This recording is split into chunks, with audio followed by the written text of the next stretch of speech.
my screen. God. All right. Woo. All right. We're going to try to do this first 10 minutes spoiler free. Okay. X-Men 97.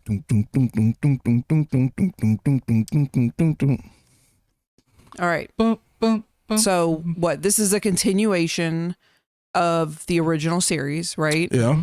Which is rare, which is of its kind. So one season, 10 episodes. Okay. Did you guys have any expectations since you watched the original? Was there something you were thinking was going to happen? No. What about you, Ray? No. I don't really think so. I think when they announced this, I was just like, really? Having known how the original series ended, I was like, I wonder if they're going to pick up. That was about my only expectation. So how did the original one end? It ended with everything kind of in a disarray. Xavier faking his death to go with the Shi'ar Empire. Mm-hmm. And really to kind of have his own life finally and just kind of like be free of his burdens from Earth.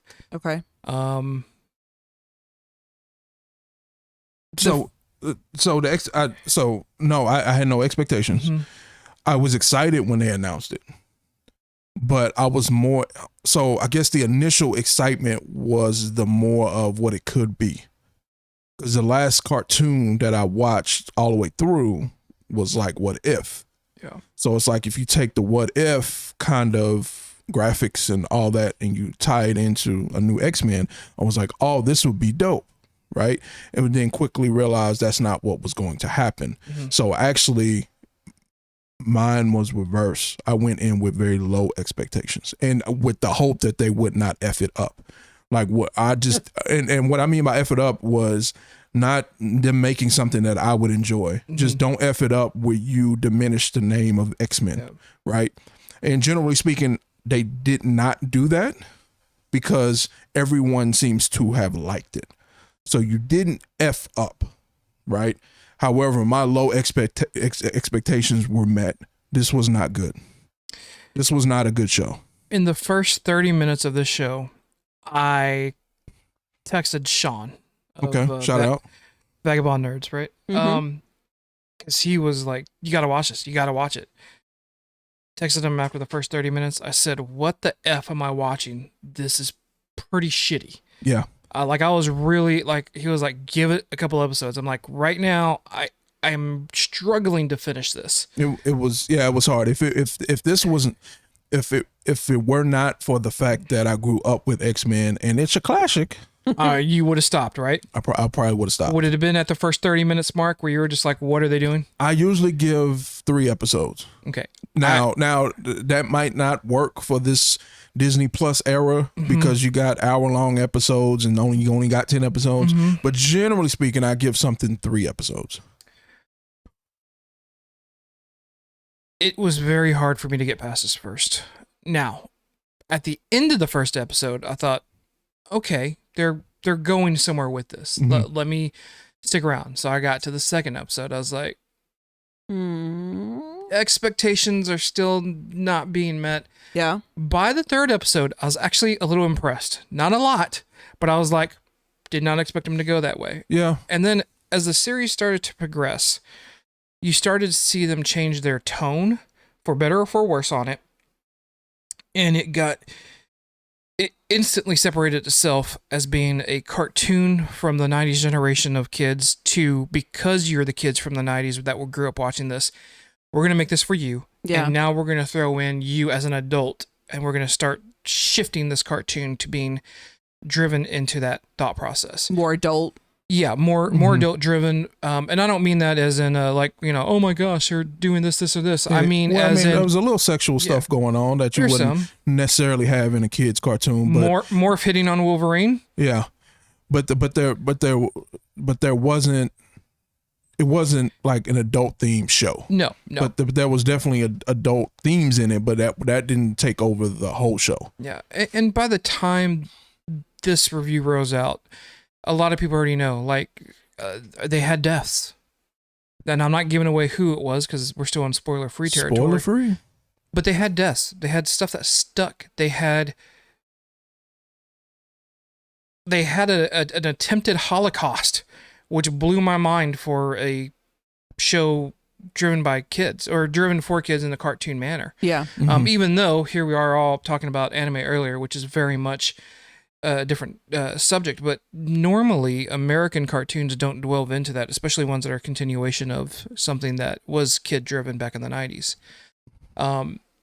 So for me, it was that duality of certain characters throughout it. And I don't mean like going from good to bad. It's seeing them have to make choices that they think are the best choices for them, switch and realizing it's just never going to work. Yeah.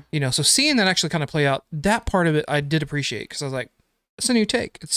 It's going somewhere with it, whether it's good or bad. So this is what I would say, because you said the first 30 minutes was hard to get through. The whole first episode was hard to get through because I feel like if I had to guess, I don't know. Mm-hmm. I would have guessed that they used that first episode as a pilot. Yeah. And the voice acting was so bad in that first episode. Yes. It was like horrible. It got better, but it still never was great.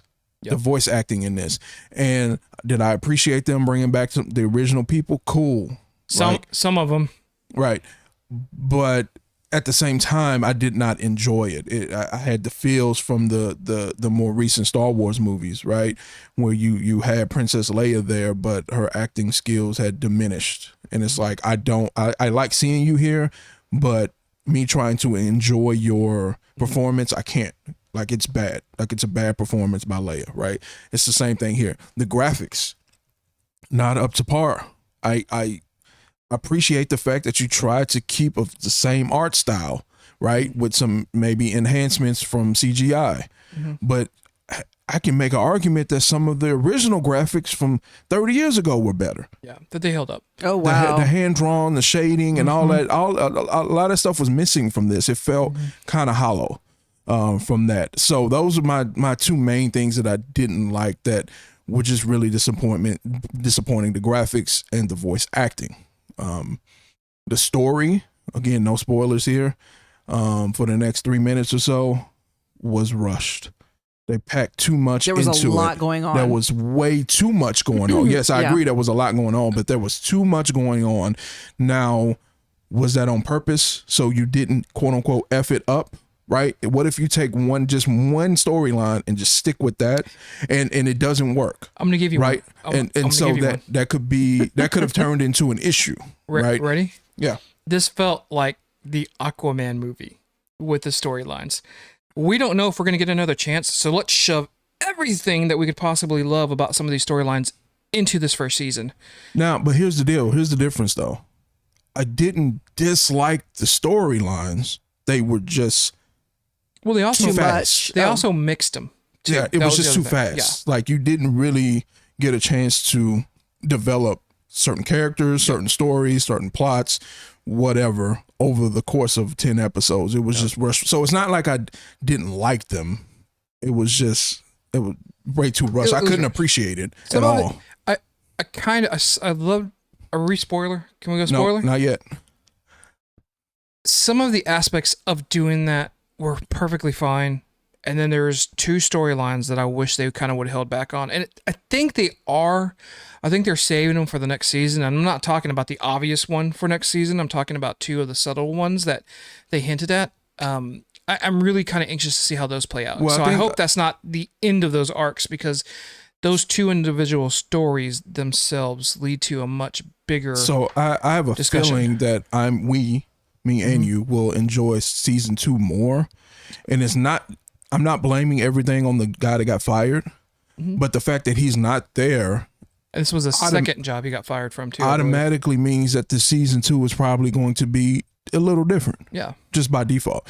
2 more minutes here. What do you got spoiler free? Did you like this? Because you never watched the original series, right? Correct. I did not watch the original, and I did not like this.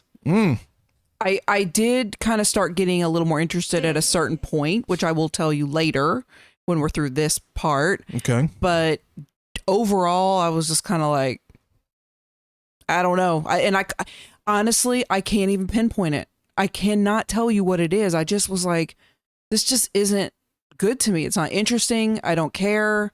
I'm not like invested. I'm just like, I mean, there was certain things that were happening that I was like, oh, okay. Because I don't know all the history. I like X-Men and I don't know all the history, you know? I didn't know who was related and who was married to who or whatever term. Okay, neither did Scott. Yeah. So, you know, you had already told me that, but like kind of seeing it, you know, more from like a not historical perspective, but like earlier on than I've seen. That part was interesting, but generally speaking, I didn't like it. So it's fun. It's funny that you say that you didn't care, because one of the last pods that I watched on this was Pablo Torre. I think it's called Pablo Torre Finds Out. Right. I like Pablo. Yep. I think you and Pablo are friends. Right. I talked to him on Twitter a long time ago. He's my age. Right. So he grew up just like, you know, and I feel like that was a slam against us. I feel that way, right? He's not as old as y'all. So. Yeah, he's not y'all. And then Mina Kimes, who was also the same age, which Mina is okay. The stuff that she knows about, she really knows about. So it's like, okay, I value your opinion with something that you say you know about. She specifically said that she liked this so much and that the current phase of MCU can learn something about what they need to be doing from this X-Men, because they made me care about the characters. And I was like, no, they didn't, Mina. You like the characters because you grew up with the characters. You've had 30 years to develop a bond with these characters. 30 years. And then you want MCU within one origin movie, in a slew of origin movies in the current phase, right? To make you care deeply about Shang-Chi and the Eternals within one movie. And it's like, it's not going to happen, especially not comparing it to this. Mentally, she was filling in the blanks of what she knew, grew up with, and what she had read. And that's what she was loving about this, would be my guess. Yeah, because if you've only seen this, and that's why we have Unbiased Ann specifically on the show, she was like, no, I didn't care about, well, did you care about any of the characters? One. Well, let's go ahead and go into spoiler alert. Spoils. What character was